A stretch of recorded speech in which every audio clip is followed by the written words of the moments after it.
حضرت عیسیٰ بن موسیٰ ہاشمی اپنی بیوی سے بہت زیادہ پیار کرتے تھے۔ ایک دن 14ویں رات کا چاند چڑھا ہوا تھا تو بس سبقت لسانی کہہ لیجئے، کہنے لگے اگر چاند زیادہ حسین ہے تیرے سے تو تجھے تینوں طلاقیں ہوں۔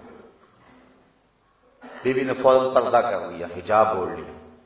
کہا کہ چاند تو پوری آب و تاب کے ساتھ چمک رہا ہے اور میری رنگت میں وہ چمک تو نہیں ہے، لہذا تو نے مجھے تینوں طلاقیں دی تو طلاق واقعہ ہو۔ بڑے پریشان ہو گئے،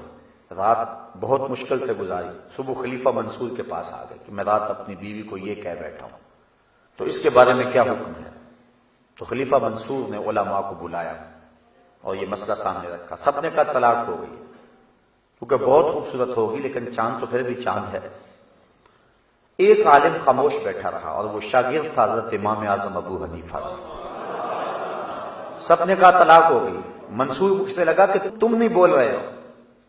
تو کہا بولوں؟ کہا ہاں بولو۔ انہوں نے کہا بسم اللہ الرحمن الرحیم والتین والزیتون وطور سینین وہذا البلد الامین لقد خلقنا الانسان فی احسن تقویم۔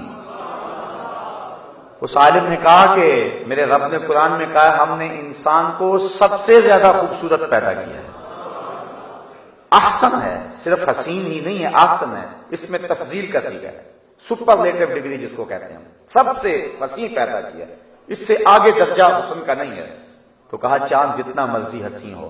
اور اس کی بیوی چاہے کالی کلوٹی کیوں نہ ہو، انسان ہونے کے ناطے سے فرمایا کہ یہ چاند سے بھی زیادہ حسین ہے۔ تو خلیفہ منصور نے کہا جاؤ اپنی بیوی سے بھی کہہ دو کہ کوئی طلاق نہیں ہوئی ہے، تم پریشانی چھوڑ دو۔ تو اللہ نے انسان کو بہتر تقویم میں پیدا کیا، اور جب پہلا انسان تخلیق کیا تھا اس کی عظمت کو دنیا کے اوپر بیان کرنے کے لیے فرشتوں کو حکم دیا اس روئے زمین پہ اور اس کائنات میں سب سے عزت والی مخلوق تم ہو، لیکن میں تمہاری پیشانی بھی حضرت آدم کے سامنے جھکانا چاہتا ہوں۔ اور اس طرح حضرت انسان کی تعظیم کے جھنڈے گاڑے گئے اور فرشتوں کی جبین نیاز کو حضرت آدم کے سامنے جھکایا گیا، پھر ان کو دنیا کے اوپر بھیجا گیا۔ اسی لیے کسی نے کہا تھا نا کہ فرشتہ کہنے سے میری توقیر گھٹتی ہے، میں مسجود ملائک ہوں مجھے انسان رہنے دو،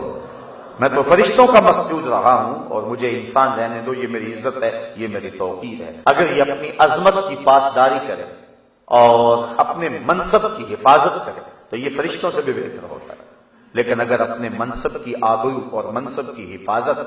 نہ جانے تو پھر یہ چوپایوں سے بھی بدتر ہو جاتا ہے۔ اولئک کالانعام بل ہم اضل، اللہ قرآن میں فرماتا ہے یہ چوپایا ہے بلکہ چوپایوں سے بھی گیا گزرا ہے۔ جب یہ گرنے پہ آ جائے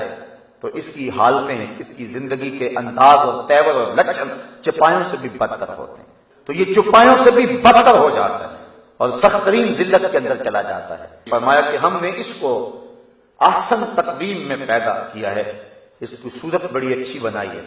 اس کی آنکھوں میں روشنیاں رکھی، اس کے کانوں میں نغمے رکھے، اس کی زبان کو بولنے کا انداز اور سلیقہ دیا، اس کو دھڑکتا ہوا دل دیا گیا، نظام تنفس دیا گیا، نظام انہضام دیا گیا، اس کو پٹھوں کا نظام دیا گیا، اس کو پکڑنے کے لیے ہاتھ دیے گئے، اس کو بولنے کے لیے زبان دی گئی، قوت ذائقہ دیا گیا، اس کو سونگھنے کے لیے ناک دی گئی ہے اور ناک کو منہ کے قریب رکھا گیا کہ جو کھانے لگا ہے اس کے اندر اگر تعفن ہے تو ناک فوراً اس کا احساس کر لے اور یہ فوراً پیچھے ہٹا دے، اس کے اندر کوئی گندی شے نہیں جانی چاہیے، اس لیے ناک کے دکنے منہ کے قریب رکھے تاکہ اس کے منہ میں گندی چیز نہ جائے۔ لیکن یہ کتنا بدبخت ہے، یہ رشوت بھی کھا گیا، یہ چوری کا مال بھی کھا گیا، اس نے سمجھا ہی نہ کہ میرے رب نے میرے لیے یہ کتنے اہتمام کیے کہ میرے اندر جس کے اندر ظاہری گندگی ہو وہ بھی میرے اندر نہ جانے پائے، لیکن اس نے وہ گند کھایا اور اس نے وہ غلاستیں کھائیں کہ میرے رب نے بار بار جن کی ممانعت فرمائی اور تاکید کی کہ تم ان کے قریب تک نہ آؤ۔ تو انسان جب گرنے لگتا ہے تو پھر بہت نیچے لڑک جاتا ہے، اس لیے فرمایا ثم رددناہ اسفل سافلین، پھر اسے ہر نیچی سے نیچی حالت کی طرف پھیر دیا گیا۔ اللہ اکبر۔ علماء تفسیر نے اس سے مراد بڑھاپا بھی لیا ہے کہ پھر وہ بڑھاپے میں چلا گیا اور وہ جو بچپن والی حالت تھی پھر اسی حالت میں آ گیا، پھر قوا مدمحل ہو گئے، آنکھوں کی بینائی کم ہونے لگی، کانوں کے پردوں کے اندر وہ آواز اور وہ فہم کا جو نور رکھا گیا تھا وہ مان پڑنے لگا، پھر اعضاء مدمحل ہو گئے، پھر ٹانگیں لڑکھڑانے لگی، ہاتھوں کی گرفت کمزور ہو گئے، پھر کڑیل جوان شخص جو تھا جب بڑھاپے کی طرف گیا تو اس کی کمر میں خم آنے لگا، پھر بالوں میں سفیدی اترنے لگی، پھر دانت گرنے لگے، پھر اسی عالم کے اندر جس طرح بچپن میں تھا پھر کسی کا محتاج ہو گیا، پھر گندگی میں بچھڑ جاتا ہے تو خود اپنے آپ کو دھو بھی نہیں سکتا ہے، پھر ایک گھونٹ دودھ کا محتاج ہو گیا۔ زمانہ جس کا محتاج تھا آج اس نے پانی بھی مانگنا ہے تو لوگوں کے چہرے کے تیور دیکھتا ہے، تو زمانہ پھر اسی حالت میں اس کو پلٹا کے لے آیا۔ یہ ہے ثم رددناہ اسفل سافلین۔ اللہ اکبر، کاش کہ انسان بوڑھوں کو دیکھ کر اپنی زندگی کو اللہ کی دہلیز پہ لے آئے، کاش کہ بچوں کو دیکھے تو اپنی زندگی کو روشنی دے لے، لیکن انسان اگر عبرت پکڑنے لگے تو عبرت پکڑ لیتا ہے، اور نہ پکڑنے پہ آئے تو اس کے سامنے بڑے بڑے واقعات بھی ہو جائیں لیکن یہ عبرت کا نور حاصل نہیں کر سکتا ہے۔